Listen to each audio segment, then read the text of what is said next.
Se você vai ler isto, não se incomode. Depois de algumas páginas, você não vai querer estar aqui. Saia, enquanto ainda está inteiro. Olha que tal começar com um aviso desses, hein? É assim, direto e, vamos dizer, nada acolhedor que o Chuck Palahniuk nos joga no romance Shoki. É, já chega chegando, né? É uma declaração de intenções na hora. Já sinaliza que, bom, não estamos entrando num passeio no parque, mas sim num lugar que vai desafiar, talvez, sabe? Perturbar um pouco. Com certeza. E é justamente nesse território aí que a gente vai mergulhar hoje, explorando os trechos selecionados de Shoki. A gente está com capítulos específicos aqui, tipo os iniciais 1, 2, 3, aí passa por uns momentos-chave tipo 10 a 13, 15 a 18, e vai até mais pro fim, 46 a 49 e outros no meio. É o Palahniuk clássico. Cru, provocador, às vezes bem desconfortável, né? É um estilo que não tem filtro mesmo. Ele não esconde as disfunções, os lados mais sombrios da experiência humana. Ele vai lá e, tipo, coloca o dedo na ferida mesmo. Exatamente.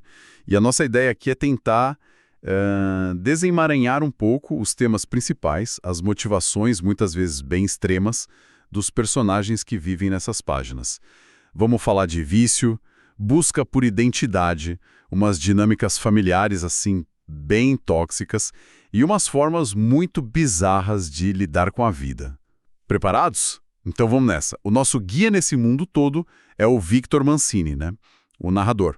Um cara que, olha só, largou a faculdade de medicina, isso já diz muito sobre a relação dele com o corpo, mortalidade, essas coisas, e agora trabalha num parque temático que recria o século XVIII, o tal do Colonial Dunsborough, um cenário que já é irônico por si só. E ele carrega um peso danado. A mãe, Aida, está num asilo, St. Anthony's, com demência avançada, e isso gera umas contas médicas altíssimas. E essa narrativa em primeira pessoa joga a gente direto pra dentro da cabeça dele, né? Uma mente assim, cínica, desesperada às vezes, com uma visão muito particular, bem fragmentada do mundo e dele mesmo. E essa visão leva ele para um esquema de sobrevivência, vamos dizer, no mínimo inusitado, o golpe do engasgo.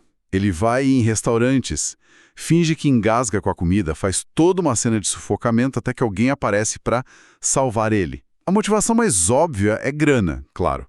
Ele precisa de quase $3.000 por mês para manter a mãe no St. Anthony's. Sim, mas reduzir isso só ao dinheiro seria simplificar demais, né? Tem uma camada psicológica ali muito mais complexa em jogo. Porque quando ele é salvo, o Victor não está só sendo ajudado. Ele está, na verdade, criando heróis. Ele dá para esses estranhos um momento de glória, sabe? Uma história para contar, talvez um senso de propósito que falta na vida deles. É uma dinâmica de poder invertida, né? Ele parece o fraco da história, mas na verdade ele está controlando a situação e buscando algo mais. Uma forma meio torta de conexão, de atenção, talvez.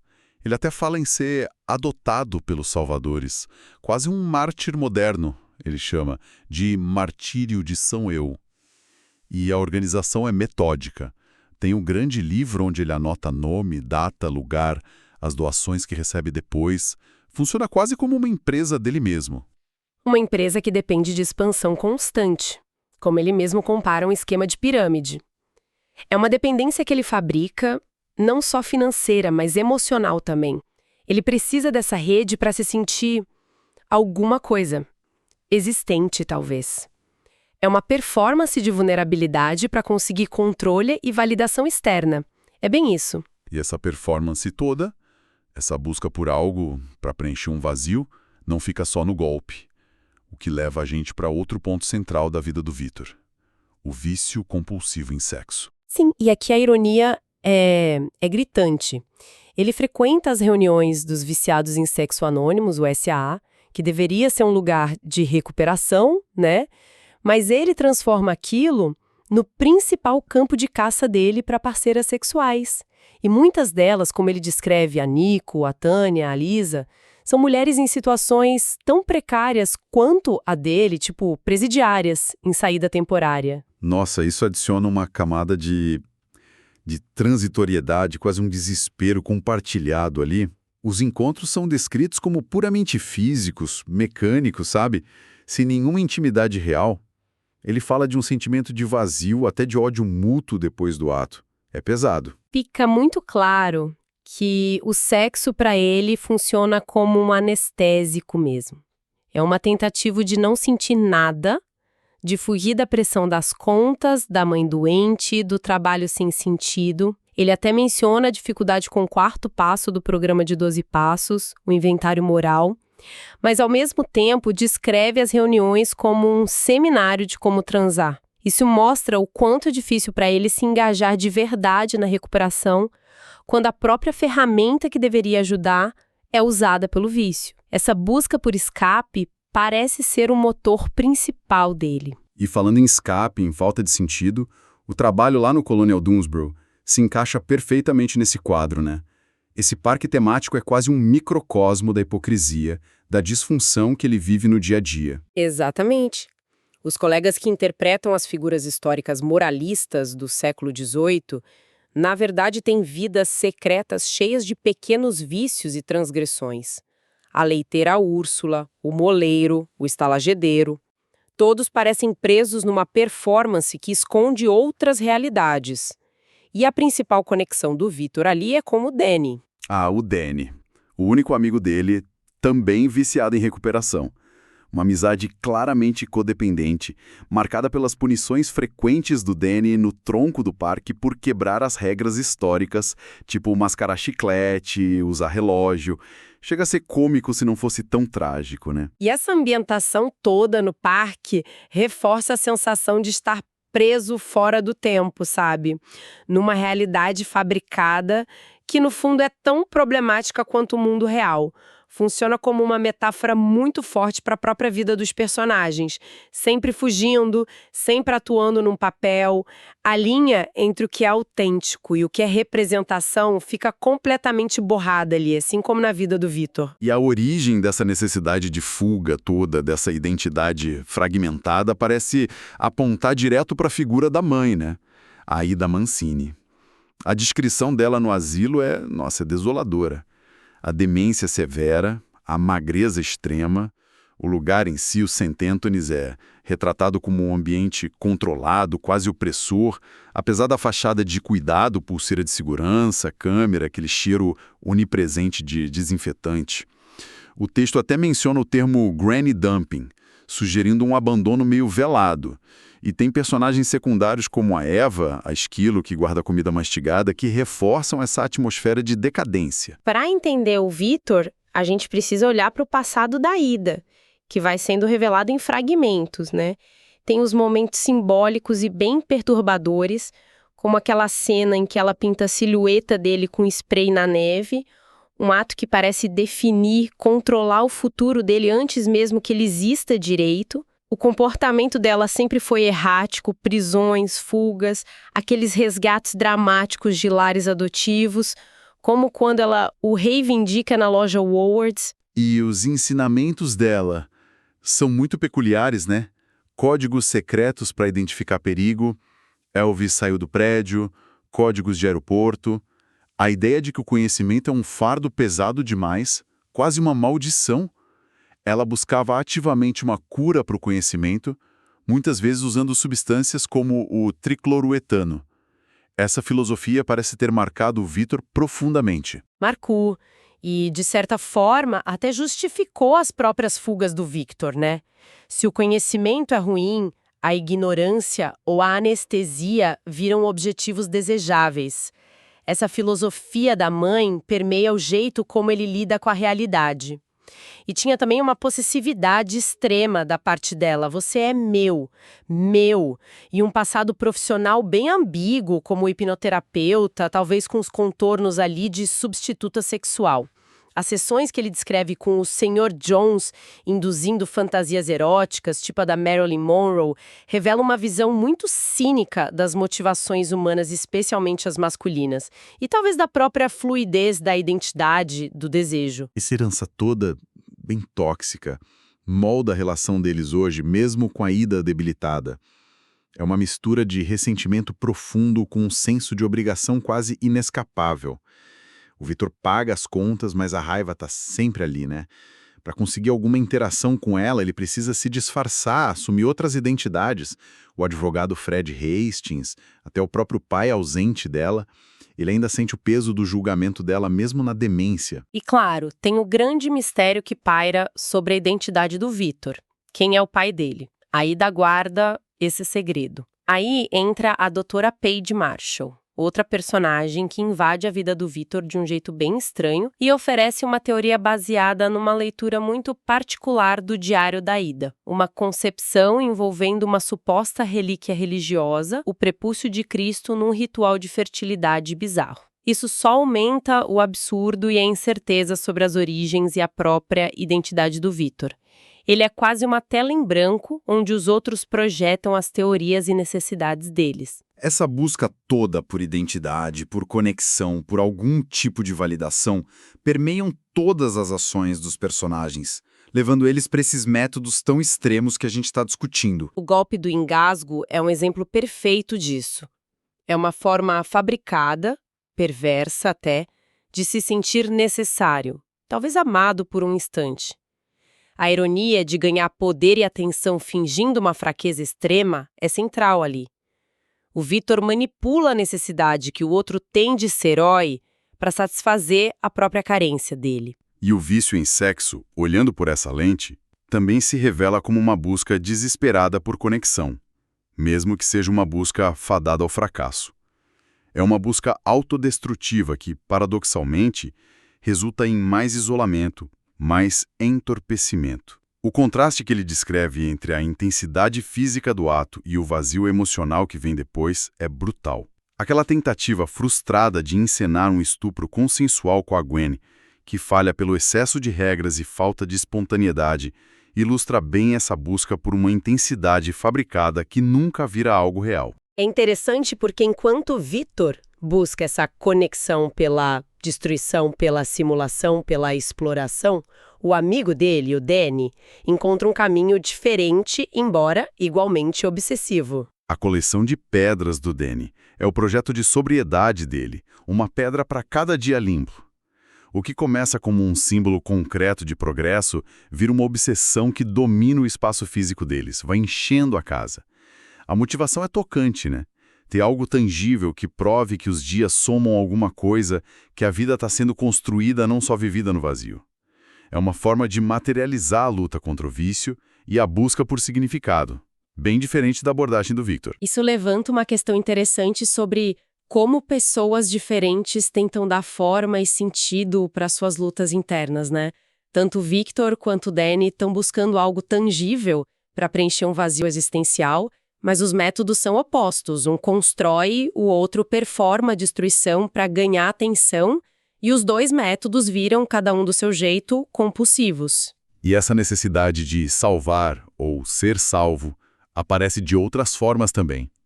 O Victor se vê como esse criador de heróis instantâneos com o golpe dele. Sim, e tem também aquela fascinação estranha do Victor por uma figura que ele acha num site pornô bizarro um Tarzan idoso com orangotango e castanhas. O Victor parece ver nele um tipo de herói perverso, alguém que transcendeu a humilhação pela exposição radical, alcançando uma espécie de iluminação distorcida ou liberdade. E não dá para esquecer a tentativa da doutora Paige Marshall de projetar no Victor uma figura messiânica, baseada na interpretação delirante dela do diário da Ida e das interações dele com os pacientes no asilo. Todo mundo parece querer transformar o Victor em algo que ele não é, ou que talvez nem ele saiba que é. Tudo isso traz a gente de volta para a questão da realidade versus ilusão, um tema muito presente em Palahniuk. O próprio tom do livro, começando com aquele aviso direto para o leitor, quebrando a quarta parede, já nos prepara para questionar a natureza do que a gente está lendo. O romance dissolve essas fronteiras o tempo todo. A falsa autenticidade do parque colonial Dunsborough, como a gente falou, espelha as fachadas e as vidas secretas dos personagens. A metáfora da novela que o Victor assiste, pessoas reais fingindo ser pessoas falsas, ecoa essa performance constante. Os ensinamentos distorcidos da mãe sobre códigos e a fuga do conhecimento minam qualquer base sólida de realidade. Até a recuperação do vício parece ambígua. É uma recuperação de verdade ou só a troca de uma compulsão por outra? A gente vê isso no Victor usando o SSA para sexo e no Danny canalizando a obsessão para as pedras. E a própria identidade do Victor é fluida e instável. Ele assume múltiplas personas para navegar por diferentes situações. E fica difícil saber quem ele realmente é ou se existe um eu autêntico por baixo das camadas de performance e trauma. A memória também é mostrada como algo não confiável, fragmentado. Tem um sentimento palpável de desencanto, sabe? De perda de esperança. A ideia de que as coisas boas são passageiras, que o futuro não reserva nada de especial e que buscar permanência é inútil. É quase um mantra ali. A mãe dele até fala disso como um desiluminismo, uma rejeição ativa da esperança e do progresso. E a forma como o Victor percebe o próprio conhecimento médico dele é bem emblemática disso. O que deveria ser poder, capacidade de cura, vira uma maldição. A faculdade de medicina fez ele ver só decadência, doença e morte em todo o corpo, em todo lugar. Nesse contexto distorcido, a ignorância que a mãe pregava parece, ironicamente, uma forma de felicidade perdida. Talvez seja uma crítica à nossa sociedade hiperracionalizada, né? Que analisa tudo tanto que perde a capacidade de simplesmente viver. Algumas cenas realmente capturam essa crueza toda. A descrição de um golpe do engasgo bem-sucedido é visceral. A escolha da vítima, a encenação do sufocamento, a tensão, a chegada dos salvadores improvisados, o teatro da salvação e do choro depois para garantir a adoção emocional e financeira, é muito vívido. Ou aquela cena em que o Victor visita a mãe fingindo ser o pai dela. A manipulação calculada para tentar arrancar o segredo da paternidade, enquanto ela, confusa, chama ele de Santo Padre. Mostra a profundidade da disfunção e da desconexão naquela relação. É perturbador. E a proposta da doutora Paige Marshall na capela. Aquilo é o ápice do bizarro. Nua debaixo do jaleco, oferecendo sexo não por atração, mas como um meio para, segundo a interpretação delirante dela, gerar um descendente divino que curaria a Aida. Mostra como as pessoas projetam as próprias loucuras nos outros, né? A obsessão do Belly com as pedras também cria umas imagens poderosas, como a casa sendo engolida por elas. E a destruição final da estrutura que ele estava construindo no terreno baldio pela multidão enfurecida de salvadores enganados pelo Victor, é a destruição de um símbolo frágil de sobriedade, de esforço, pelo caos que o Victor gerou. Uma consequência direta e trágica das ações dele. E o clímax na sala de interrogatório. O Victor, preso por uma acusação falsa, engasga de verdade. Talvez com objetos que ele engolia compulsivamente. Ele é salvo pelos detetives, mas dessa vez a farsa virá algo brutalmente real, com consequências físicas grotescas. É como se a performance finalmente cobrasse o preço no corpo dele. Bom, resumindo a nossa análise desses trechos de choque então, o que emerge é um retrato bem perturbador do vício como mecanismo de enfrentamento e fuga, né? De laços familiares tóxicos que moldam e distorcem a identidade, da busca desesperada por significado e conexão num mundo que parece vazio, e dessas linhas tênues frequentemente borradas entre realidade, performance e quem a gente realmente é. O interessante é como o Palahniuk usa esses cenários extremos e personagens assim, à beira do colapso, para tocar em questões universais. Show que força a gente a questionar o que significa salvar alguém. Quem salva quem, afinal? E a que custo? Desafia a noção de identidade. A gente é o que a gente faz, o que a gente sente ou o que os outros projetam na gente. E explore essa luta para construir algum sentido quando as narrativas tradicionais, tipo família, sucesso, religião, se mostram falhas ou corrompidas. Mesmo no meio do caos absoluto, parece que tem um impulso de construir alguma coisa, né? Mesmo que seja sobre ruínas. Exatamente. Tem uma persistência teimosa, mesmo que seja desajeitada e caótica, em tentar criar algo a partir do que sobrou. A ideia final que permeia o livro, essa de inventar algo melhor a partir das ruínas, é ambígua, mas é potente. Sugere que a responsabilidade pela criação de significado cai no nosso colo, especialmente quando todo o resto falhou. Isso deixa a gente com uma reflexão final, talvez, pensando na jornada do Victor e na devastação que ele deixa pelo caminho. Num mundo que parece tão cheio de desilusão, onde a identidade é cada vez mais uma performance cuidadosamente construída, o que realmente define uma conexão genuína? É possível alcançar uma redenção autêntica? Ou será que a própria tentativa de fabricar a salvação, a nossa ou a dos outros, é só mais uma forma de vício, mais uma ilusão para nos manter ocupados? Talvez, como a frase final do livro sugere, talvez saber não seja o ponto. Onde estamos agora, nas ruínas, no escuro, o que construímos pode ser qualquer coisa. Que tipo de liberdade ou que tipo de fardo essa incerteza final deixa pra gente, né?